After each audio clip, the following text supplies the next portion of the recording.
Thank you, Diane, and good evening, everyone, and thank you for joining us for this session. I'll basically set the tone for the session, and then I will move on to the panelist.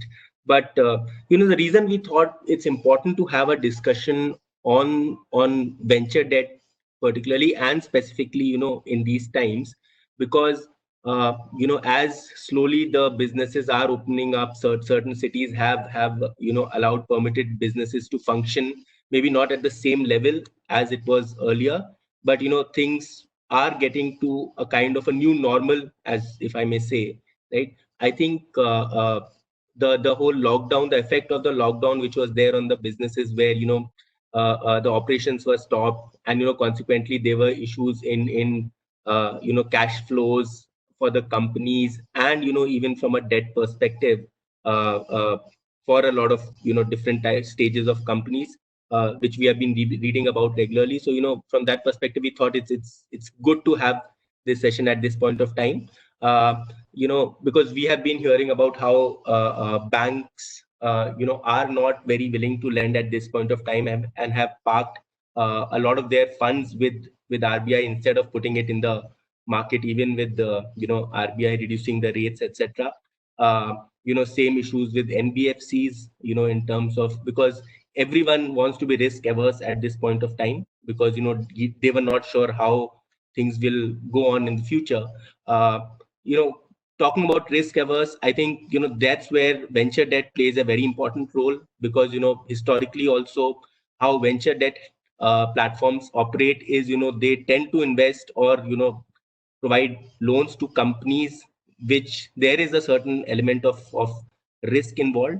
So just for the audience, what is venture debt, and why it's called venture debt. It's And why is it different from your regular bank lending and NBFC lendings, which typically goes to a certain set of companies, or in particular sectors. So basically, what venture debt is a it's a bridge between an equity and a debt, right? And typically, these venture debt uh, platforms, look into companies which are what we, at a broader level, call startups, right? So startups or early stage companies which have raised some sort of equity, right, for their operations, but need that extra push to scale up the operations. I think that's where our friends Ankit and other venture debt players in the market come into play. Uh, so basically, what venture debt basically does is, it helps the company grow its operations, and also helps the founder in maintaining their stake into the company, because with each round of uh, investment that a company receives, the founder suffer a dilution, because why they have invested in the early, when the company was set up, but going forward, founders generally rely on external source of funding to grow the company. So after the company has received a Series A or Series B, venture debt comes into picture, because it helps in couple of ways. One is, uh, uh, it helps the founders to grow, use that money to grow their business, and also increase their and improve their valuation for the next round, which in the absence of a venture debt, probably in the next round, in a B or C round, they would have taken a more of a hit, right? And I will not say, see, it's at the end of the day, it's debt. So a lot of characteristics of a bank loan or an NBFC loan applies to a venture debt also. Is just that the sector in which venture debt players operate is slightly different, because your typical bank or NBFCs will require a kind of collateral or security package to protect their investment, which is the case with venture debt players also. But at such an early stage, more often than not, because these are asset light companies, which are in the services sector. That's where our startup ecosystem is, as opposed to a US or Israel, where there were a lot of product companies. So while they were also asset light, but because they were into the product space, there was IP in terms of patents, etc., through which the protection could be taken. In India also, they depend on technology, but they are not that IP centric. It's more of the service that they are providing using a particular technology, right? So from that perspective, the kind of collaterals that a venture debt take, and because they are taking a risk, they also get a kind of a equity upside, which we'll discuss in detail during the session, right? So I think with this, I would move on to Ankit. So Ankit, can you just tell our audience, uh, when you are looking at an investment, right? Uh, how do you typically, because as we see, there are multiple startups in the sector in India, right, across various sectors, and more often than not, a lot of them have raised some sort of a funding. Maybe some are still at seed stage, some have Series A, Series B, right? So how do you identify the companies for your investment and the kind of criteria that you look for? And as a follow up, what are the sectors that you typically invest in? Thanks, Parag. So I'll answer that by maybe extending very correctly the way you defining venture debt by breaking venture debt into venture and debt, right? So of course, this is primarily a debt product, and the sometimes people get confused because we do come at a very early stage where most of the conventional banks are not able to deploy capital. But the difference, of course, remains between debt and equity is equity is a far more risky form of capital. Hence, the expected risk that taken by equity investors and the expected returns both are very high, right? But if you look at the other extreme, which is more of conventional debt, so if you look at what typically a conventional a bank or an NBFCs would do, is one is the risk appetite is comparatively a lot lower for banks, and hence banks obviously come at a much later stage where there is a lot more validation of the business, there is vintage, there is profitability, and there are assets which bank can actually underwrite to bridge that financing gap. So the approach is slightly more passive for banks, where they identify a gap which is there for a much larger company, which company don't want to fill through equity, and that's where the debt comes into the picture for late stage companies. When we look at venture debt, right? So this debt is venture debt is debt to venture stage companies backed by venture capital investors, right? What we are saying is that unlike a conventional lender, which is underwriting on profitability and asset, these are the two things which typically a lender would underwrite on. We don't underwrite on profitability and asset. We underwrite on something different. We underwrite on future potential of the business and future potential ability to raise money and generate positive cash flows. That is the primary difference between, let's say, a venture debt and a conventional lender debt that happens to late stage companies. We are saying that hey, a lot of most of the early stage companies, it is very important to understand how does venture capital ecosystem also operate, to understand why venture debt kind of makes sense and becomes relevant to early stage companies. Is that there is a particular life cycle that an early stage company will go through, right? Because most of the early stage companies are operating into businesses which have not been tried before. Uh, and that's the reason why external capital support is very important to support those businesses. And those businesses grow very fast and go from one milestone to another. Most of the times, these are founders which are not second generation founders. They don't have massive network that they put in their own capital, right? They are trying something very different. That means profitability will take some time to come, right? And very important aspect is that because they are operating into a segment which is completely new, they also focus on scalability. Scalability is very important. Hence, for these companies to meet those conventional parameters that a bank look at, it typically takes 6 to 7 years for company to qualify into that stage, right? So then the question arises that the first 6 7 years, equity probably remains the only source of capital for these companies to keep raising till they get to a stage where they can start uh, drawing capital, which is not capital dilutive. That's where venture comes into the play, where we are saying that hey, these companies may be loss making, these companies may not have tangible collaterals, but what we are banking on is the enterprise value of the company rather than the asset value of the company. And enterprise value of the company comes from future potential, which comes from the equity approach of looking at things. So we are saying that we take an equity approach of looking at things, and provide a debt product where it's like a three-party partnership coming in, where on one side there are equity investors who are taking the equity risk, on the second is the founders who are running the show, and then we come in and we say that, hey, there is a third ingredient which is needed for the right mix, where capital is provided for all the use cases that we talked about, which is growth, working capital, asset financing. We are saying that these companies are probably far more valuable than most of the profitable SMEs today in India, right? We are saying that we are taking a call on the enterprise value, the presence of marquee investors, the strength of the founders, the capability of the founders, capability of product, the market size and the opportunity, and providing and underwriting the risk on based on that. No, coming to your particular question on what we look at when we look at early stage companies, I think we look at most of the things that an equity investor would look at. For example, credibility of the founders, credibility of the idea, size of the market, defensibility of the product market fit, right? And the team that the founders have been able to hire, right? Competitive landscape. But the product that we provide is a medium-term product rather than a long-term product, which is equity. And that medium-term product is venture debt, which is typically have a life of 2 to 3 years compared to a long-term capital of 8 to 10 years horizon as you look at an equity. And our entry point is typically when companies have a product market fit and have been able to raise at least some amount of capital from equity investors.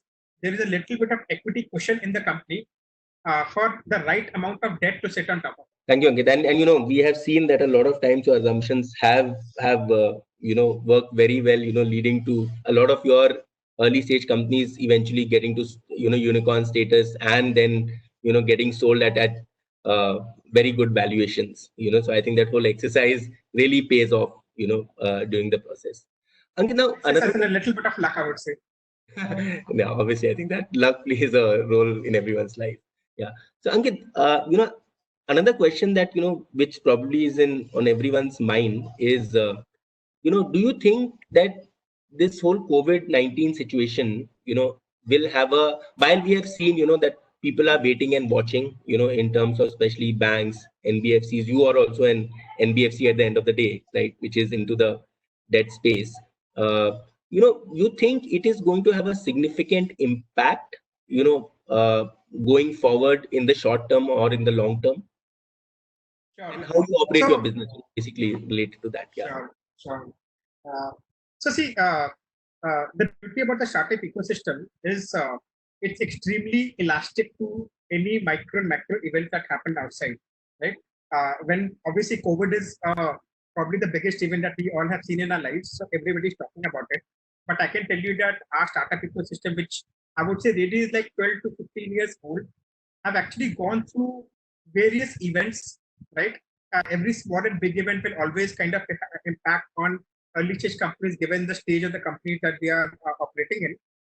But the beautiful part of startup ecosystem is that every time, what are founders essentially doing? Founders are trying to identify a gap in the market and trying to build a solution to solve that gap and solve that problem, right?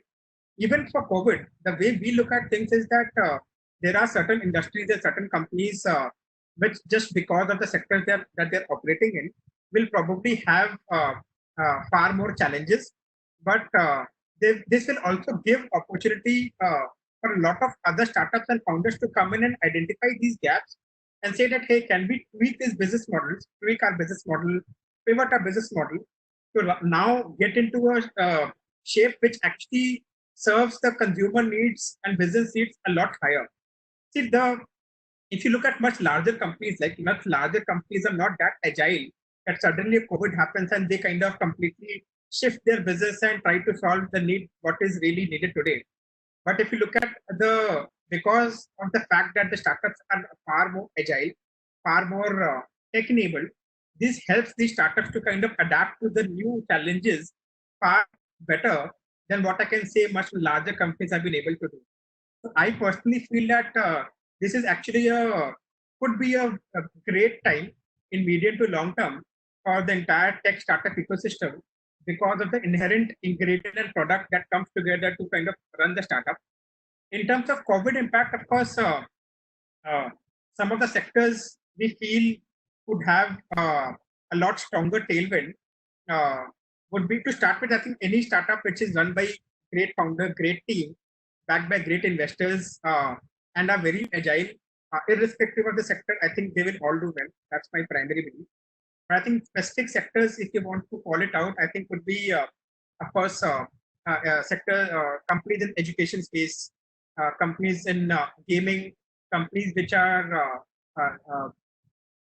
extremely extensive in supply chain and solving the supply chain problem through technology. I think that and has a strong e-commerce online angle to it, because eventually most of the things will start moving online. Physical distancing will be a lot more critical.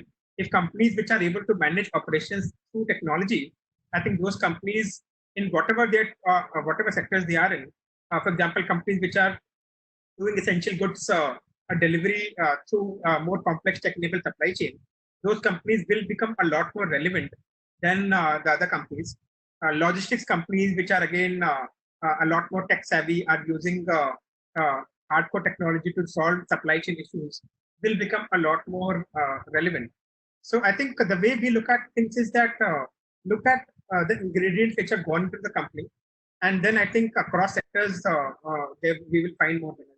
Okay, thank you. I think Ankit, what you said about the sectors, even we are seeing more traction in those sectors, education, technologies, and the whole gaming sector, and even whole B2B, people solving the whole kirana space issues, the last mile delivery, so that because people will be stepping out less during these times.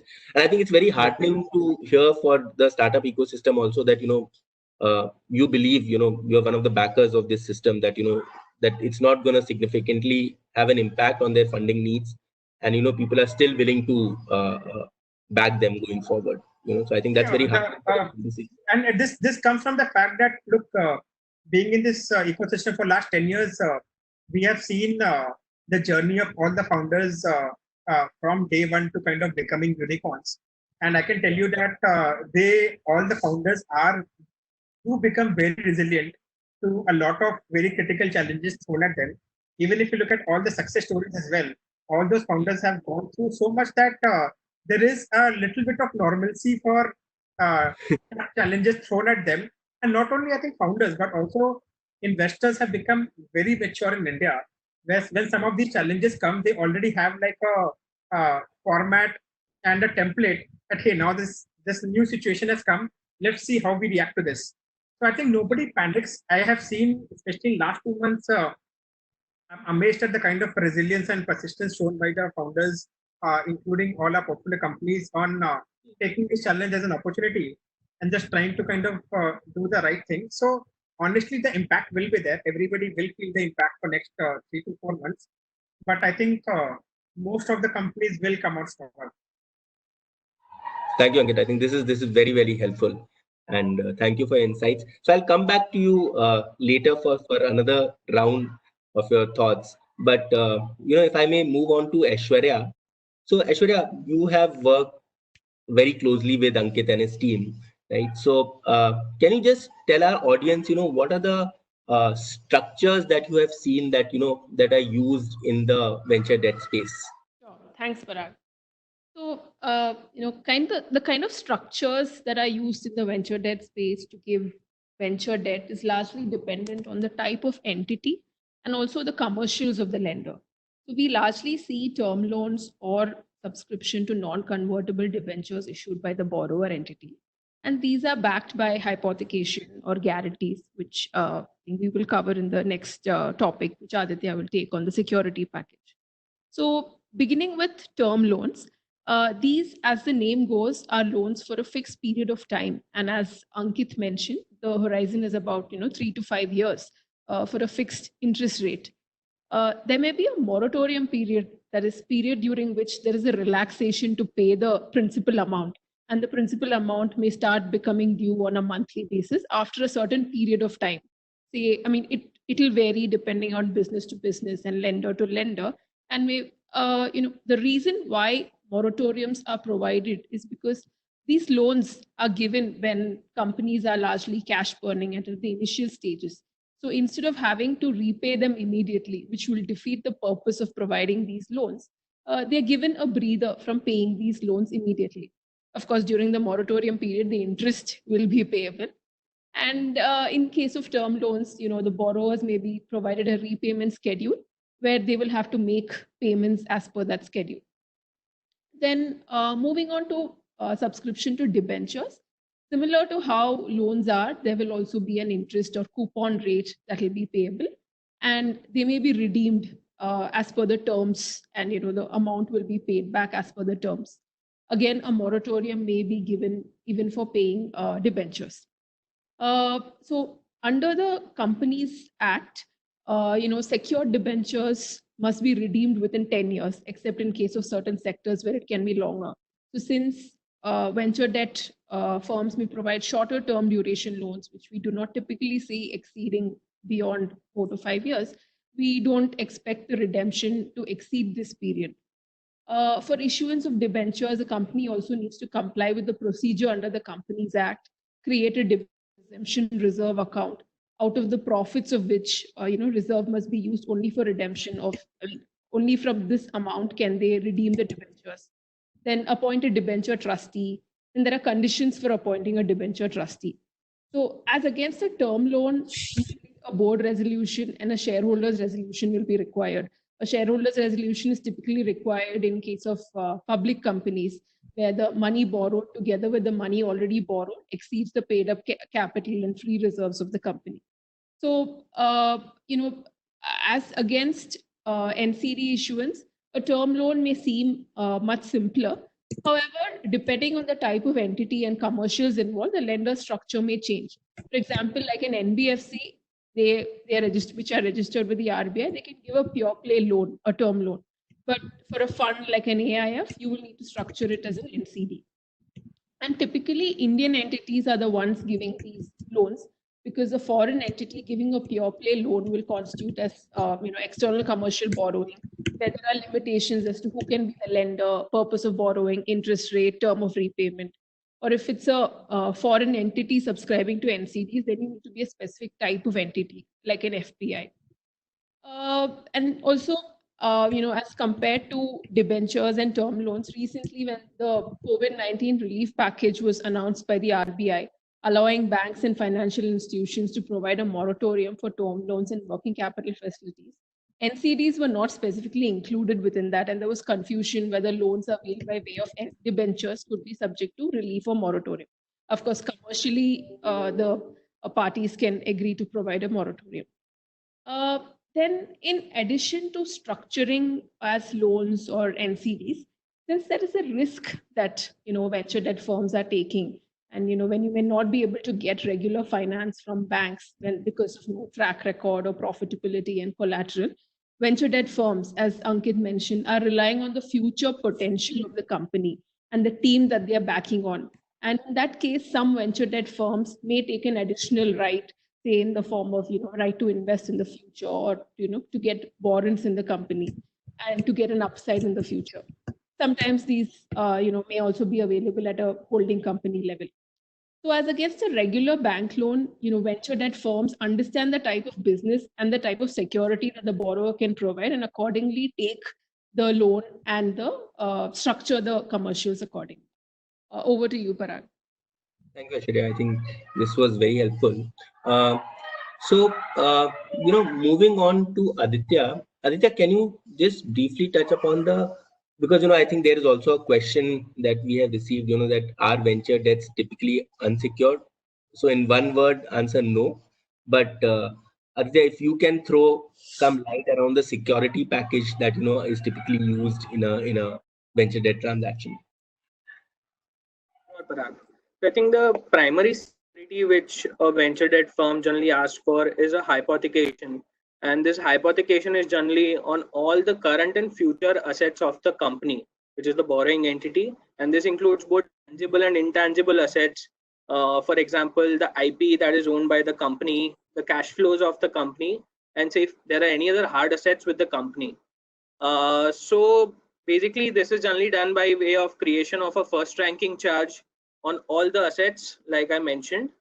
Now, say in case if the primary security, that is hypothecation, is not sufficient to cover the security cover which is required by the venture debt firms, they often go for, say, a corporate guarantee or a promoter personal guarantee. In case of a corporate guarantee, it is either sought from, say, the holding company of the borrowing entity or the subsidiary or any associate company of the borrowing entity, wherein the guarantor guarantees all the obligations, including the payment obligations of the borrowing entity on their behalf. So next comes the promoter personal guarantee. Now, promoter personal guarantee is something which is very rarely seen in a venture debt transaction. However, say if the security is not sufficient enough, then in a very limited transactions we have seen the promoter giving a personal guarantee. Now, in a few transactions, we have also seen a share pledge, wherein a pledge is created on the shares of the promoter in the entity for a particular, say, for a limited period or the entire tenure of the loan. Next comes the mortgage. Now, mortgage is anyway specific to very few sectors. If the company, say, has any hard assets, say if it's in real estate or any other business, wherein it owns hard assets, which is very hard to find in the entities where venture debt players are generally targeting. But still, if they have any hard assets, then a mortgage is created on such hard assets. That is, say, any real estate they own. Over to Parag. This briefly covers all the security. So thanks. So, just to add to what Aditya said, in terms of, as earlier we mentioned, that these are IP light companies. So, they're not actually any hard assets that these companies have, right? So more often than not, while it's a good security to have, in terms of, various, what Aditya spoke about, a pledge or a hypothecation. Mortgage is very rarely seen, as he mentioned, because but there's always a potential, things may go well for the company and they may acquire land or property at some point of time. At that point of time, a mortgage can be considered. But what I gather from what Ankit said and this whole discussion, that actually I think the real security is the strength of the idea and the capability of the promoters. That's the real security. While on paper you have many more type of securities that we build in, right? Even from a share pledge perspective, yeah, again, it's a rarely seen thing, because it has other implications for the VC investors and all. But depending on the quality of the IP and the current assets, typically even share pledge is looked at. Personal guarantee, again, for a startup, generally, because the reason why we don't get into a personal guarantee is because the promoters typically, especially first time promoters, don't have the wherewithal to honor those guarantees. So typically the VC funds don't, or the venture debt funds don't get into the whole personal guarantee space. Okay, Aditya, I think to continue with you, if you can briefly touch upon the type of documents that are entered into for a venture debt transaction, and if briefly you can touch upon the key terms of these, so that it helps our audience understand how documentation looks like. Yeah. Sure, Parag. So, say in case where a venture debt is structured by way of a term loan, the master document is the term loan agreement that is entered into between the borrower and the lender. And so the main clauses which a term loan agreement covers is all the commercials. That is the principal amount of the loan, the interest rate, the term of the loan, moratorium, any prepayment premiums or any penalties additional that are covered, are generally covered. In addition to that, they also cover the events of defaults, as in any specific events which would be called out as an event of default, wherein the lender will have any additional rights which are generally called as consequences of an event of default. So that are covered in the term loan agreement. In addition to that, they cover three broad covenants, that are the positive covenants, negative covenants, and information covenants. Positive covenants are the covenants wherein the company is bound to undertake certain actions, as appoint a particular auditor or any other particular action which they have to undertake during the tenure of the loan. Next comes the negative covenant. Negative covenant is basically wherein the company cannot undertake certain actions without the prior approval of the lender, such as say raise any further debt or say any or say the promoter shareholding diluting below a certain percentage during the term of the loan. It also covers the standard representations and warranties that are given by the company and the indemnity clauses. Interestingly, the third kind of covenant which is covered is the information covenant. So considering the lender is taking a very high risk and is giving the loan, and the security is also not very high, they tend to ask for a lot of information from the company, which includes audited, unaudited financials of the company, MIS reports, and other information on monthly, quarterly, and yearly basis. So this is the master document in case of a term loan. Now coming to a venture debt structured by way of an NCD subscription. Now here the master document is the SSA or the Security Subscription Agreement. Now it covers almost all of the points which are covered in a term loan agreement.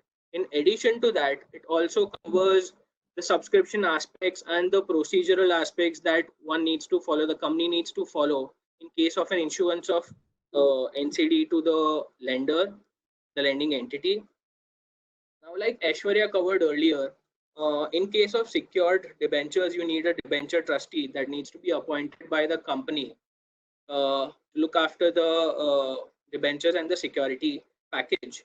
So the debenture trustee aspect is mainly covered by two documents. One is the debenture trustee agreement, that is the appointment agreement. It's a standard 2-page agreement entered into between the company and the debenture trustee, whereby the debenture trustee is appointed for the benefit of the debenture holders. The next document is the debenture trust deed. So debenture trust deed is the main document that governs the rights and obligations of the debenture trustee, and plus the settlement of trust provisions and the other rights which the debenture trustee has in case of an event of default and what all actions it can undertake. It also covers the other procedural aspects, like how a meeting of debenture holders needs to be conducted and when a meeting can be called for, and how a decision is taken, say by way of a majority of 50% or 75% of the debenture holders. So this covers the main subscription aspect and the aspect. The next set of documents are the security documents. So all the securities that we earlier discussed are covered through different documents. Starting with hypothecation. Hypothecation is covered through a hypothecation deed, wherein it all discusses the key clauses like how a charge will be created, when the charge will crystallize, and plus what happens in case of an event of default, and how you can take control over the assets which have been charged to you.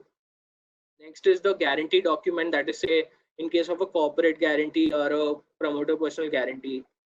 It also includes certain covenants or restrictions on the guarantor, such as which they cannot undertake without prior consent of the lender. And basically these covenants also include certain specific covenants to avoid any value leakages from the borrowing entity to say the holding entity or the associate or subsidiary entity. Next is the share agreement, wherein a pledge is created in favor of the lender in case of a term loan and in favor of the debenture trustee in case of a NCD subscription. And again, a mortgage, then it will be a mortgage deed. So just to add, I think the only difference in the security documents for the term loan product and NCD product is that security is directly created in favor of the lender in case of a term loan. However, in case of an NCD subscription, the security is created in favor of the debenture trustee who holds it on behalf of the debenture holders. The next set of documents which are generally executed in a venture debt transactions are the equity upside documents, like say a right to subscribe or a right to invest agreement. Like Aishwarya discussed, it covers all the subscription aspect, or say basically the right to subscribe agreement flows from the equity transaction documents, and It also includes certain protections for the lenders whenever they invest in the company in the future. And again, right to invest is to capture the right wherein they have a right to invest in the company in the future. In case of an NCD structure, all these rights are generally captured within the security subscription agreement. So we don't need any additional documents therein. I think these are the different kinds of documents that are executed in a BC transaction. Thank you, Aditya. So I think this really helps us understand why venture debt is a mix of pure play debt, because the documents that you spoke about from a debt perspective are typically executed by any lender, right? With very very similar provisions in them, and with the equity kicker coming in the form of uh, uh, different type of instruments. I think that gives it a kind of a equity investment deal. So it's somewhere in the middle that venture debt lies between equity financing and a pure play debt. So Ankit, coming back to you, while we discussed how the future looks like, I'm sure you are also facing a lot of issues, currently with your portfolio companies due to, reasons that we all know, business being stopped, cash flow issues, etc. So, how Innovin as an institution is uh, uh, dealing with that. See, I think one is to start with, we generally engage very closely with all our portfolio companies. So typically, like a lender would engage with the company and look at quarterly or 6 monthly financials. We as venture debt providers anyways engage on a month-to-month basis and are not closer to companies in terms of how they're shaping up. So I think that also helps us to be a little bit more prepared and understand what are the things that can actually go wrong when something like this emerges, which also helps us to be a little bit more prepared about things, right? So I think over communication between lenders and borrowers in these times really help. So we continue to do that. That helps us a lot. I think second is one needs to just really uh, once you have a very good understanding of the business, it's also becomes easy to then sit with the founders in these times to understand, hey, now we have a situation at hand. What are your revised projections and plans for next 3 months, 6 months, 12 months, and 18 months? And you have to give a lot of time and space to the founders as well. So what we try to do is that we don't obviously sit on top of head of our founders and ask 10,000 questions. We always believe that no, founders are the guys who are really running the show. They need all their time and space, and sometimes that energy has to be kind of channelized to the right places. So what we try to tell them to just sit with them when they have time and understand what are the different scenarios that can play out for the company. What we also try to help is because we have good 70, 80 companies in our portfolio across sectors, we also try to pass on some of the learning that we are having from some of our mature companies and pass it on to some of our younger portfolio companies where we believe in whatever we obviously learn, we are able to pass on, which can benefit to our companies. And then kind of just move along with them and keep communicating and understanding what could be the potential risk. So I think one of the key lessons that we have learned to mitigate and reduce risk in debt is to first assess the right kind of risk. I think the right assessment is the first important step to understand and reduce the risk and take the right calls, which actually comes with again over communication. Keep talking to the founders. Keep spending a lot more time with how businesses keep emerging, and be on top of all the information. So I think that helps. That relationship building with the founders help because founders don't want nervous lenders to kind of burdening them, especially in these times when they have far more challenges to kind of cope. So I think the relationship is a far more partner-like than really lenders-like. And then, as I said, that there are three strong components to this relationship. One being the founder, second being the investors, and third being us. So we maintain that channel of communication across both the parties. We speak to founders as well as investors to understand. Hey, now we have a situation at hand. How do we deal with? And of course, when there are certain companies which have a far more significant impact. We have passed on some relaxations to those companies as well, so that they are able to kind of tide over the situations. So I think it's of course been a tough ride for all of us the last 2 months. But I think once you're able to form a template, then it's easy to kind of just keep processing and keep moving on. Okay, thank you, Ankit. Ankit, just final question for you tonight, and then we'll look into some of the questions that audience has asked, right? But while you are a lender, you also pick up borrow money from the market, right? So have you seen any significant issues as a borrower, in the market from your lenders, or they are as understanding as you have been with your portfolio companies? See, I think the key difference is the nature and the stage of our portfolio companies is quite different than we ourselves as a company. Of course, we are not, although we are quite agile and we have a very small team, but technically we are not in a stage where we operate like a startup. We are a 12-year-old, mature, profitable NBFC, which is a lot more stable. And the way banks look at our NBFC is the qualification and the underwriting criteria is different than we look at our portfolio companies, right?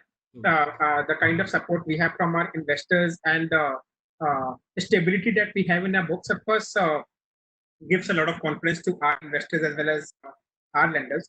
But of course, in these times, everybody is very cautious, are kind of double checking things a lot more with a lot higher periodicity. But of course, like I talked about over communication with our portfolio companies, we very likewise do over communicate with our lenders as well, because that is what we believe gives the right kind of confidence, that you over communicate and be extremely transparent on how things are. I think as a lender, that is the most important pillar to that relationship. So I think it's been good so far. All our lenders are all larger banks and NBFCs with very strong balance sheets. So I think everybody realizes that these are unique times where businesses will go through cycles. But I think there is a very high level of maturity across the. That's good to hear. So it's not all doom and gloom in the debt space, with as in contrary to what we have been reading, at least in the paper. In the entire ecosystem, there will be players which probably end up being on the wrong side of just that cycle, right? Fortunately, we are quite well placed there. But again, these are all cycles, right? Companies which obviously grow extremely fast, right? They have a far more higher upside, but of course, they have to also deal with those cycles a lot more than more stable, moderately growing companies, right? So is one better than the other, but it's just a choice that you make. Sure. I think thank you for your insights, Ankit. I think, Aishwarya, we have very limited time before we can take a couple of questions. So can you so while Aditya spoke about, what are the documentation, etc., considering that you have worked on over 100 venture capital deals, can you throw some light on the key issues that you face while working on these documents? As Aditya mentioned, there are some covenants that these venture debt firms take. And unlike other, investors, venture debt firms don't usually involve in the management of the company and don't take a board seat or not involved as a shareholder. And these covenants that Aditya spoke about are the only protection that the venture debt investors have. And as Aditya was mentioning, we need to there's usually a covenant that, the borrowers need to take the venture debt firm's consent before they take any other loan. So we see that, sometimes some borrowers are typically in the business, say, in relation to a lease financing or say leasing out vehicles where they need to take, loans on a regular basis. Or they provide they enter into customer contracts where they provide indemnity or guarantee. So it's in such cases these venture debt firms usually understand the business and where an exception may need to be provided to the borrowers.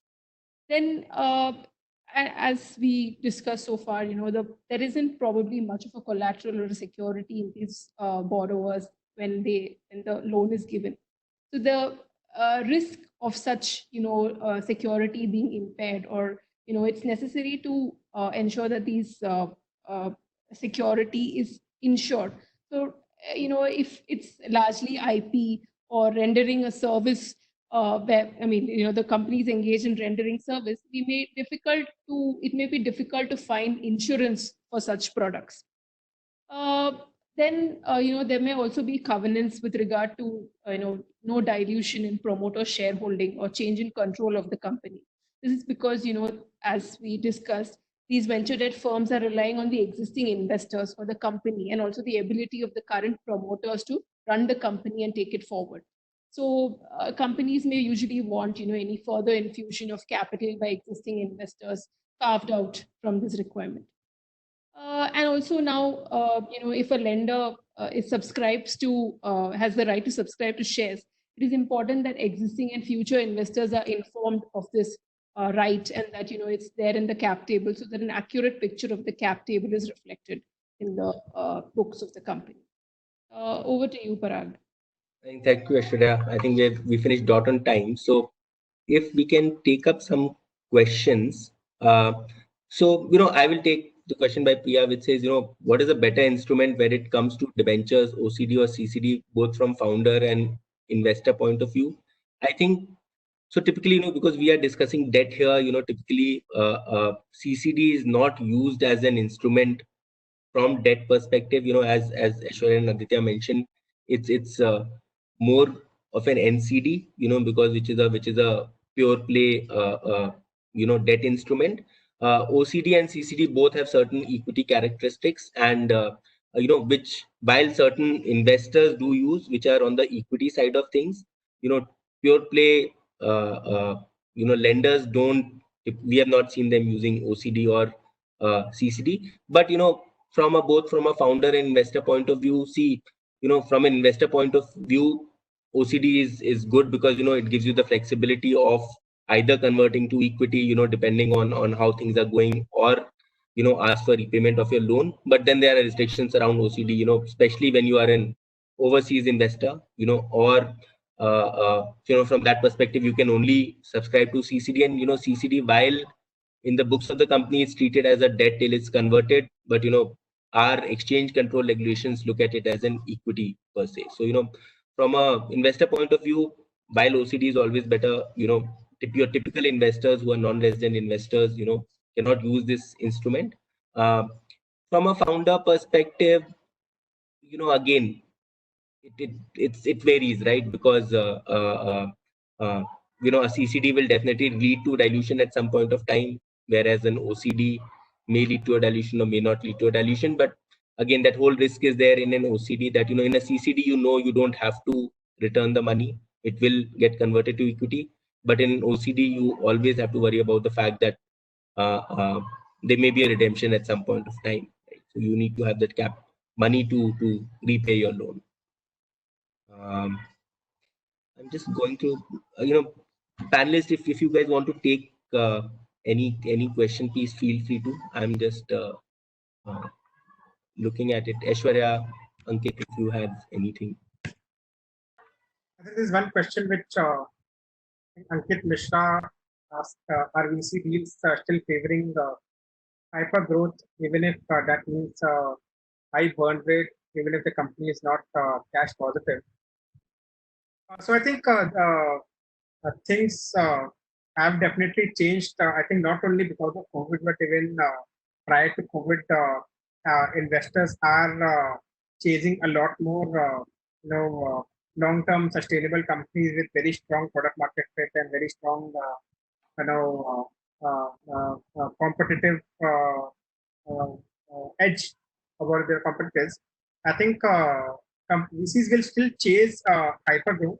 I don't think so. Suddenly, in next 3 months, all the startups will become positive, because that's the way kind of the company has been built to chase certain metrics to reach to a certain stage.